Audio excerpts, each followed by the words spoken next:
Kia ora, Mike. I'm 25 years old. I'm in the men's supported living house. I'm originally from Thames and my hobbies are hunting and search and rescue. So my life was quite dark, but there were light times in there. My parents split when I was about 3-4 years old. And then eventually I was whangaed out to my nana at 12, down in Thames. And that's when I started getting into trouble. I started getting into drugs. And then at the age of 16, as soon as I turned 16, I went and set my gun license. And that was me. I was hunting every weekend, but during the week I couldn't stay off drugs. I just had to escape. And when I was 16, I joined Search and Rescue.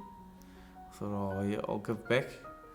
From there, that's where my life of helping people started. Because of my love of the bush and helping people, it gave me a sense of belonging in there.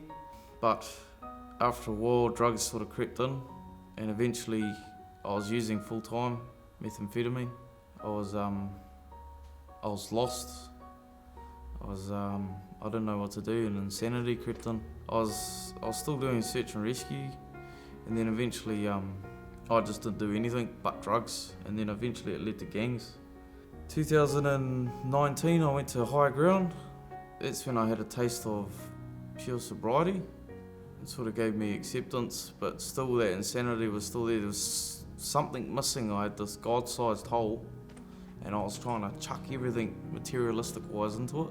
I couldn't stay clean. I couldn't, and then something happened. I lost my gun license, so I wasn't able to go into the bush anymore.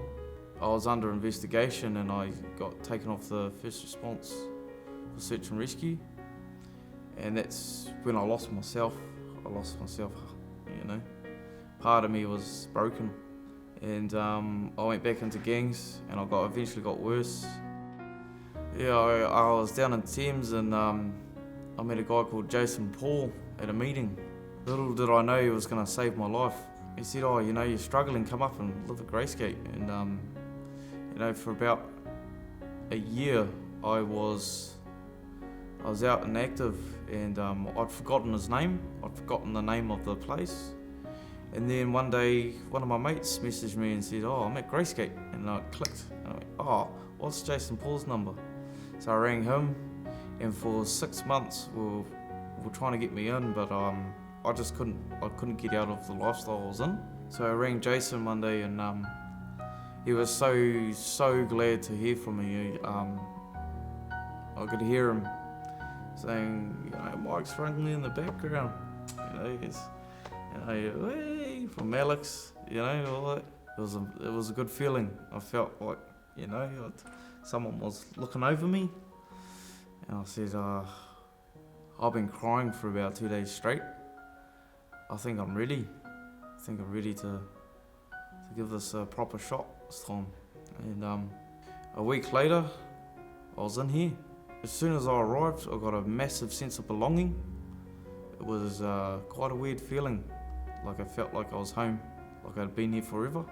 When I was 12 and 13, I went to a Catholic school out East Auckland before I moved to my nana's. And I was treated very poorly there because I wasn't baptised. I wasn't able to mingle with the kids. They thought I was the devil's child. And so I grew up hating God. But now I realise you can't hate someone that you don't know. I now realise that you can't judge God through people's actions.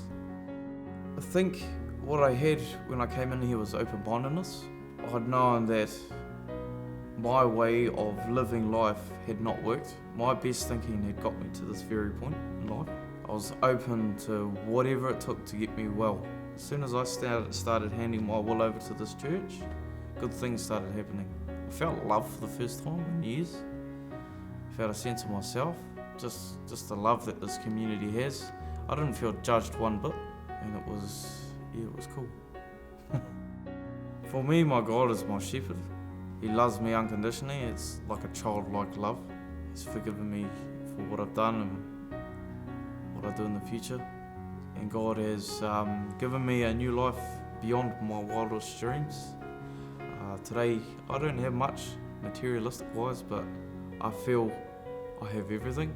I'm no longer filling that void, that emptiness I'm trying to fill with drugs, cars, money.